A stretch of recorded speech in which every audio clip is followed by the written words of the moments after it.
लोग राजद को पार्टी नहीं मानते हैं। राजद कंपनी है। राजद एक कंपनी है, प्राइवेट लिमिटेड कंपनी है।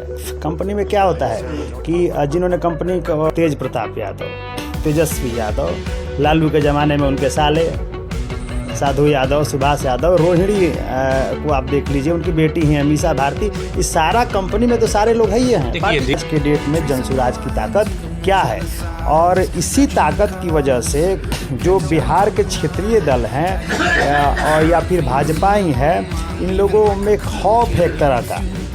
ये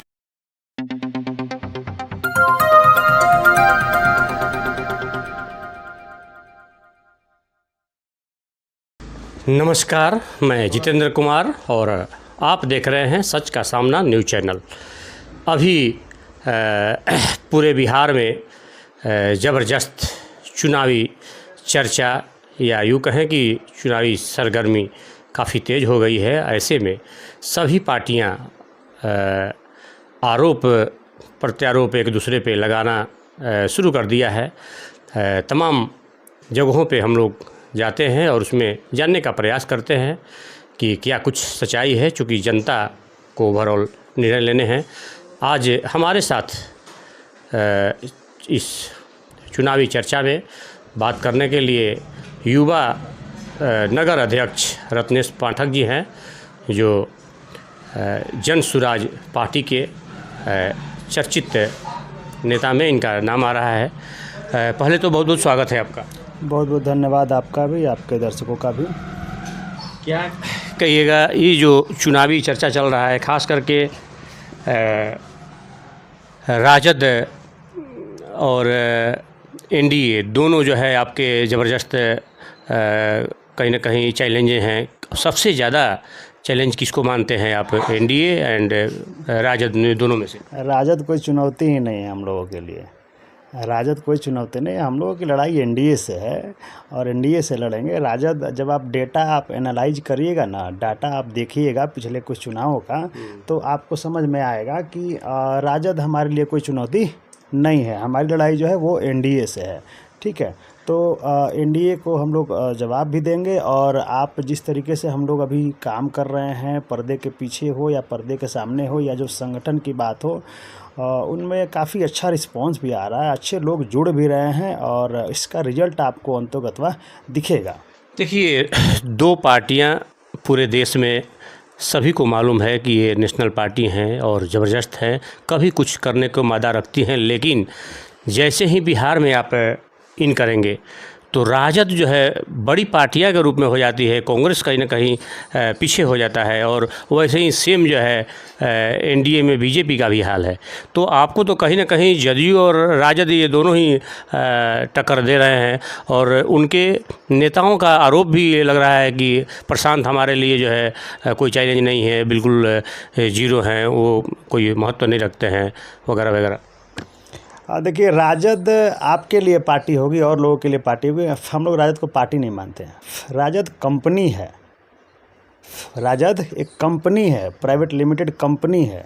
कंपनी में क्या होता है कि जिन्होंने कंपनी के जो फाउंडर मेंबर है, जो डायरेक्टर है, वो एक समय बीतता गया, उसके बेटे वापस डायरेक्टर बनते हैं। मतलब एक सीक्वेंस चलते जाता है, कंपनी में ही होता है ना। आप सारे उद्योगपतियों को देख लीजिए, यहाँ के जो व्यापारी उनको देख लीजिए, पीढ़ी दर पीढ़ी वो उस बिजनेस के मालिक बने जाते हैं। तो राजद पार्टी कहाँ है? राजद तो एक प्राइवेट लिमिटेड कंपनी है। कुछ दिनों तक उस कंपनी 97 के बाद लालू यादव के द्वारा चलाया जाता था, और अब जो है उनके बेटे हुए तो वो उस कंपनी को चला रहे हैं। तो राजद कोई पार्टी वाटी नहीं है। एक चीज़ को और मैं आपको बता के स्पष्ट कर देना चाहता हूँ कि राजद इस मायने में भी कंपनी है। आप कहेंगे कि सिर्फ तेजस्वी के हो जाने से राजद कंपनी हो गई क्या? नहीं, ऐसा ही नहीं है।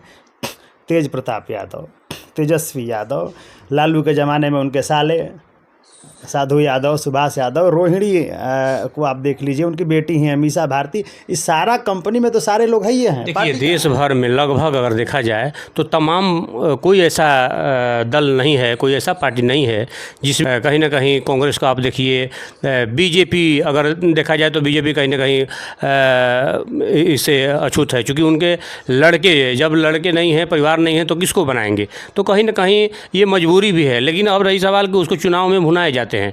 ऐसा लग रहा है कि कहीं ना कहीं जनसुराज भी आने वाले समय में अगर पार्टी बना लेती है तो प्रशांत किशोर के जो है बच्चे अगर अच्छे हैं तो हो सकता है कि प्रवेश करें। इसकी कोई बड़ी बात नहीं है। देखिए, जो चीज़ें भविष्य के गर्भ में है उन्हें भविष्य के गर्भ में रहने दिया जाए। अभी हम लोग कल्पना कैसे कर सकते, इतना अगर आप मौसम का फोरकास्टिंग सही तरीके से नहीं कर सकते हैं तो पार्टी इसकी कैसे कर सकते हैं। अभी तो पार्टी हम लोगों ने अभी 2 अक्टूबर को पार्टी ये तो इतिहास गवाह है, ये तो चलता आया है। आपने ठीक कहा, लेकिन चूंकि आपका सवाल राजद संबंधित है, हम लोग बिहार की राजनीति में भूमिका निभा रहे हैं, तो हम लोग बिहार के जो जिनसे हमारी चुनौती है, जिन लोगों से हम लोग लड़ाई लड़ रहे हैं, जिन लोगों ने बिहार को 30-35 वर्षों में ये बदहाल किया हुआ है, उनके बारे में विषय में बात करेंगे। तो राजद तो कंपनी है, राजद में हाँ रह गई बात कि आपने कहा भाजपा में भी है छोटे लेवल पे। आप देख लीजिए भाजपा के कई सारे एमपी हैं, उनके बेटे बहू सब एमपी बने हुए हैं स्टेट लेवल पे। हाँ, तो भाजपा में भी है, कोई से छूता नहीं है, लेकिन कहीं ज़्यादा। लेकिन ये राजद जो है पूरी तरीके से एक प्राइवेट लिमिटेड कंपनी, राजद ही नहीं, रामविलास पासवान की पार्टी को देख लीजिए, वो भी एक कंपनी है। जो भी 5-7 सीटें मिलती हैं उनको गठबंधन में, वो अपने परिवार वालों को या फिर अपना व्यापार बना के उसको इधर उधर करते हैं। तो ये सारी कंपनियां हैं, हम लोग कंपनी नहीं है। हम लोगों की जो जनसुराज है वो 1 करोड़ लोगों द्वारा बनाई गई हुई पार्टी है। देखिए, यहाँ अब बात आती है रोहतास ज़िले की, तो इसमें एक करहगर है जो मिनी नालंदा भी उसको कहा जाता है, और ख़ास करके प्रशांत किशोर का गृह जिला है।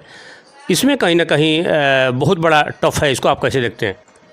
कोई चुनौती नहीं है। देखिए, जब परसेप्शन बदलता है ना, जब चीज़ें बदलनी होती है ना, तो सब कुछ रास्ते खुलते चले जाते हैं। आप जिसको मिनी नालंदा कह रहे हैं, उसी मिनी नालंदा में आपने देखा पिछले चुनाव में कि क्या करिश्मा हुआ।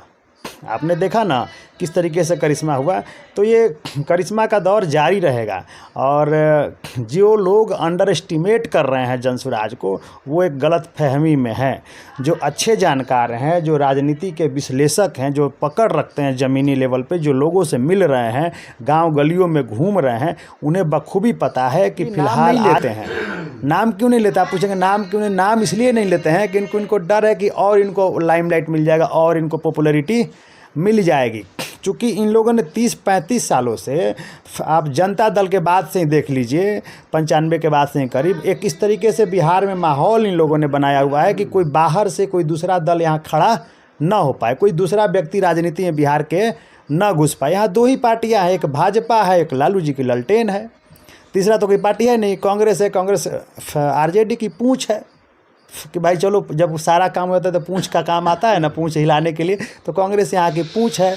जदयू कोई पार्टी है नहीं, जदयू कोई पार्टी ही नहीं है। ये अलग विषय है कि अवसर के आधार पे नीतीश कुमार जी जो है वो मुख्यमंत्री बने हुए हैं।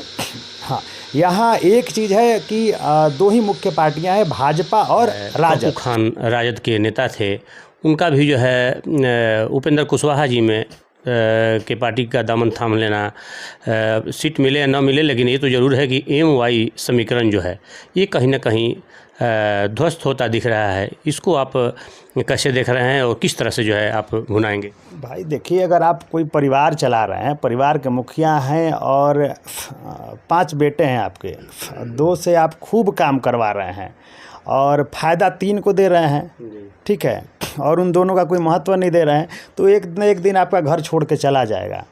यहाँ पिछले 30 सालों में, या कहिए जब से आरजेडी अस्तित्व में आई है, तो यहाँ मुस्लिम का उन लोगों ने शोषण किया हुआ है, दोहन किया हुआ है। पूरा देश इस बात को जानता है कि बिहार के मुसलमान लालू जी के साथ हमेशा रहे हैं, भाजपा के भय से। एक तरफ कुआं है, दूसरी तरफ खाई है। अब ये लालू जी को ये बात पता है शुरू से कि भाई मुस्लिम जाएंगे कहाँ जाएंगे, और सबसे ज़्यादा मुसलमानों की बदहाली बिहार में है, सबसे ज़्यादा राजनीतिक उपेक्षा भी मुसलमानों के बिहार में है। और किसने किया? आरजेडी ने किया। उनको उनका वाजिब हक नहीं मिला, तो छोड़ के जाएंगे। कक्कू खान के और भी बहुत सारे लोग हैं, छोड़ के जाएंगे, पूरे बिहार में जाएंगे। आपको एक उदाहरण मैं बता रहा हूँ, डेटा का चीज़ है ये, आप समझिएगा, देखिएगा। 2015 में आरजेडी 101 सीटों पे चुनाव लड़ी थी और उन्होंने मुस्लिम को 16 टिकट दिया था। सिर्फ 16 प्रत्याशी मुस्लिम थे आरजेडी की तरफ से। 2020 में चुनाव हुआ तो 2020 में 144 सीटों पे आरजेडी ने चुनाव लड़ा और मात्र 17 मुस्लिम प्रत्याशी थे। तो आप आंकड़ा देख लीजिए भाई, उनको उनका प्रतिनिधित्व तो मिलना चाहिए ना। तो नहीं मिलेगा तो छोड़ के जाएंगे ही जाएंगे, उनको भी उनका हक चाहिए। तो आरजेडी और इनका एमओआई समीकरण लगभग टूट ही सा गया है। ये मुस्लिमों का दोहन कर रहे हैं आरजेडी वाले, इनको मुस्लिमों का ही नहीं, हम तो कहेंगे यादवों का भी दोहन कर रहे हैं। तो शायद मुस्लिम वोटर को रिझाने के लिए ही आप जो है 40 जो मुस्लिम महिलाएं और पता नहीं कुछ देना पड़ेगा ना, देना पड़ेगा। जिसका जो हक है वो तो देना पड़ेगा, इसमें क्या बुराई है। अगर आपका हक है कि भाई आप मेहनत कर रहे हैं तो आपको उसका मेहनताना मिलना चाहिए ना, तो हक तो देना ही पड़ेगा ना। हम लोग कोई एक्स्ट्रा दे रहे हैं। ऐसा कह सकते हैं कि आने वाले समय में लालू जी को लोग भुला सकता है, छोड़ सकता है और जनसुराज का दामन थाम सकता है, ऐसा कहीं दिख रहा है? देखिए एक दिन में ये चीज़ें नहीं होती हैं, लेकिन मुस्लिम समाज अब चीज़ों को समझ रहा है। अब मुसलमान बिहार के समझ रहे हैं बात कि हमारे साथ उपेक्षा हुई है, और पहले, इससे पहले मुस्लिम समाज के पास कोई विकल्प नहीं था। भाई भाजपा तरफ जा नहीं सकते हैं, भाजपा के भय से ही लालू यादव को वोट दे रहे थे, और लालू यादव को पता था कि मुस्लिम कहीं जाएंगे नहीं छोड़ के हमें, इसलिए वोट लिया मुसलमानों का, वोट लिया समूचा यादवों का। और एमपी कौन बने? मीसा भारती बनेंगी, रोहिणी बनेंगी, तेज प्रताप यादव मंत्री बनेंगे, तेजस्वी यादव मंत्री बनेंगे। तो ये खेल जो है ना, ये सब समझ रहे, इसलिए मैं कह रहा हूँ बार बार कि ये आरजेडी जो है वो प्राइवेट लिमिटेड कंपनी है। कहीं ना कहीं चर्चा में आ जाती है कि नहीं, प्रशांत किशोर न जीतेंगे और न जीतने देंगे, इस ब्याह पे चल रहे हैं, क्योंकि एनडीए का ही वो बी टीम है। इस पे आप देखिए, मैंने कहा ना शुरू में ही कि कोई नहीं चाहता है कि बिहार की राजनीति में एक नया खिलाड़ी पैदा हो, कोई नहीं चाहता है। आरजेडी वाले कहते हैं कि भाजपा की भी टीम है, भाजपा वाले कहते हैं कि ये आरजेडी को वॉकओवर देने आए हुए। अब तो ये कोई नहीं चाहती, लोग चाहते ही नहीं है कि बिहार में आए कोई। वो लोग चाहते हैं कि बस इस गोल से उस गोल फुटबॉल जो है वो जाता रहे, तीसरा कोई दल यहाँ खड़ा ना हो। और रही बात जनसुराज की चर्चा की, तो चर्चा तो होगी ही। गांव में आप, ऐसा कोई गांव नहीं है, ऐसा कोई गांव में कोई कितना भी पिछड़ा गांव हो, वहाँ का 10-20 ऐसा मोबाइल ज़रूर आपको मिल जाएगा जिन मोबाइल फ़ोन में आपको प्रशांत जी का वीडियो मिल जाएगा, प्रशांत जी के भाषण मिल जाएंगे। तो लोग प्रभावित हो रहे हैं। हाँ, अब रह गई इसको कन्वर्जन करने की वोट में, तो वो हम लोग कर रहे हैं। अभी हम लोग धीरे धीरे ग्रामीण स्तरों पे पहुंच रहे हैं। हमारे पंचायतों का जो कमेटियां हैं वो बन रही हैं, इसके बाद बूथ स्तर की कमेटियां बनेंगी और उनको मोबिलाइज करने का काम चलेगा।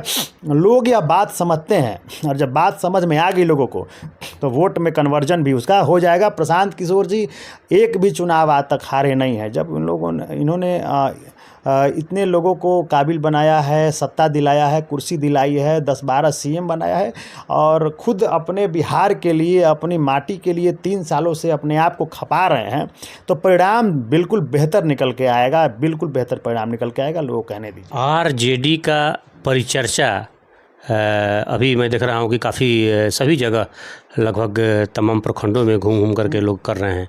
उसको आप कितना समझते हैं कि कहीं ना कहीं कारगर होगा?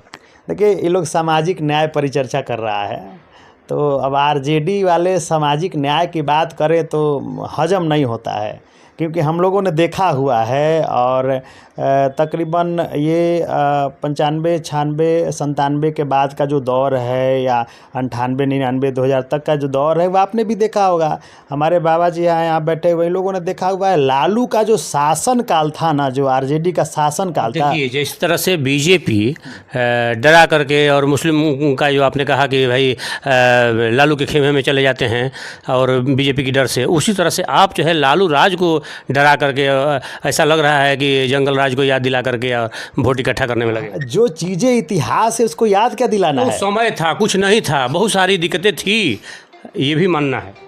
जो चीज़ें इतिहास है उनको याद क्या दिलाना, सब कोई जानता है। आप जो हमारे यहाँ 70 साल के बुजुर्ग हैं उनसे पूछिए, जो 60 साल के बुजुर्ग हैं, जो है पिताजी 60 साल के हैं, उनसे जाके पूछिए तो सिहर जाते हैं लोग सुन के। गाँव में सिहर दौर था, उस समय दिक्कतें थी, बहुत सारी समस्याएं थी। अब संसाधन हो गया, या पहले वाली बात नहीं रहा, अब सब कुछ बदल रहा है, परिवर्तनशील दुनिया है। किन दिक्कतों से अपहरण उद्योग हो गया था बिहार में, किन दिक्कतों से, जो आज दिक्कतें वो पूरी हो गई हैं? हाँ, बेरोजगारी, देखिए शिक्षा के घोर अभाव था, शिक्षा तो बहुत, कोई अभाव नहीं था। आप जब एमपी एमएलए खुद जो है उस समय अपहरण का धंधा चलाते थे, तो लालू के शासनकाल में, तो अभी आज भी एमपी एमएलए है। इसका मतलब कि नीतीश कुमार को आप बेहतर मानते हैं? नहीं मानते हैं। नहीं मानते हैं। इन दोनों ने बिहार को बदहाल किया हुआ है। नीतीश कांग्रेस के राज्य में जो जिस तरह से मनरेगा चला, उसका आप जो राजद कह रहे हैं, राजद में ही रघुवंश प्रसाद जी थे, उन्होंने काफ़ी गाँव को जो है शहर से जोड़ने में अहम भूमिका निभाई। आपकी सारी बातें हम मान लिए, फिर भी बिहार आज तक पिछड़ा क्यों है? बिहार में ऐसी क्या चीज़ें हैं जो बिहार को आगे नहीं बढ़ने दे रही हैं? मुझे बताइए कि आपकी सारी बातें ठीक है, सब ने बिहार के लिए सब कुछ किया, लेकिन बिहार आज ही बदहाल क्यों है? बिहार के लड़के आज भी ट्रेनों में भर भर के मजदूरी करने बाहर क्यों जा रहे हैं? केंद्र का पूरा जो है सहयोग या दो भाव कह सकते हैं कि बिहार के साथ सौतेला व्यवहार केंद्र का कभी भी उस तरह का नहीं रहा। या तो राजधानी आपकी कोलकाता में थी, उस समय भी है 1000 किलोमीटर नियर अबाउट बने दूर थी, और आज जब दिल्ली हो गई दिल्ली, तो यानी कि वहाँ से काम में आते आते पता चलता है कि यहाँ बदल जाती है सरकार। जिनकी केंद्र में सरकार है उन्हीं की तो सरकार यहाँ बिहार में है जी। सरकार तो वही है, लगभग वही उन्हीं की सरकारें रही हो, चाहे कांग्रेस रही हो केंद्र में तो उनका भी यहाँ रहा है, गठबंधन में रहे हैं, या फिर भाजपा रही हो तो उनका भी है। ये केंद्र की बात नहीं है, यहाँ के स्थानीय नेताओं की बात है। यहाँ जो बड़े नेता हुए जो बिहार के, चाहे लालू जी का शासनकाल हो या नीतीश का हो, इन लोगों ने बिहार के बदहाली को लेकर के तनिक भी अपनी जो इच्छा शक्ति प्रकट नहीं किया कि भाई इसको कैसे ठीक किया जाए। सब सवाल नीयत का है। अगर नीयत आपकी ठीक नहीं है तो कोई भी काम नहीं हो सकता है, तो ये नीयत का है। और आपने कहा कि आरजेडी, देखिए हम लोगों के लिए कोई चुनौती वगैरह नहीं है, ये हवाई बातें हैं। सबसे बड़ी पार्टी है, सबसे बड़ी भाई के रूप में है। नहीं नहीं नहीं, आप पिछले विधानसभा चुनाव का देखिएगा, पोलिंग परसेंटेज देखिएगा, 1% वोट का भी डिफरेंस नहीं है एनडीए और आरजेडी, ये महागठबंधन के वोट परसेंटेज में। 37% कुछ जो है इनका भी है वोट शेयर, और 37% कुछ इनका भी है, तो माइनर डिफरेंस है। पब्लिक जो है बड़ी समझदार है, बड़ी होशियार है। मैं चिनारी विधानसभा का वोटर हूँ। चिनारी विधानसभा के वोटर, आप कहिएगा कि किसी एक दल का है क्या वोटर? नहीं, वो हर बार कैंडिडेट के ऊपर बदल जाती है। उनको कैंडिडेट पसंद है, जो बढ़िया कैंडिडेट आए उसको वोट देती है। कोई पार्टी का कोई वोटर नहीं होता है। दिल्ली का चुनाव आपने देखा, वहीं दिल्ली के वोटर जब लोकसभा का चुनाव होता था तो मोदी जी को वोट करती थी, और जब विधानसभा का चुनाव था तो केजरीवाल को वोट करती थी। तो वोट बिहार के विद्वता के बल पे पूरा देश, आज जितने भी प्राइवेट कंपनियां ही हैं या फिर गवर्नमेंट सेक्टर में हो, जो जितने भी अच्छे अच्छे डेजिग्नेशन होल्डर हैं, जो अच्छे अच्छे एमडी हैं, अच्छे अच्छे डायरेक्टर हैं, मैनेजर हैं, वो सब बिहारी ही हैं। तो इनके पास विद्वता, हम लोगों के पास कमी नहीं है। ये हम लोगों का जो भविष्य है वो लालू नीतीश ने खा के ख़त्म कर दिया है। तो इसी बात को हम लोग ठीक करने के लिए चले हैं कि सबसे पहले हमारी जो फोकस है वो युवाओं पे है कि हम अपनी टैलेंट को यहाँ से जाने में रोकने में कामयाब हो जाए। हमारी टैलेंट हमारे बिहार में रहे और इनका लाभ हमको हमारे बिहार को मिले। इस बात में लोग ज़्यादा जोर दे रहे हैं। धन्यवाद। आज के डेट में जनसुराज की ताकत क्या है, और इसी ताकत की वजह से जो बिहार के क्षेत्रीय दल हैं और या फिर भाजपा ही है, इन लोगों में खौफ है एक तरह का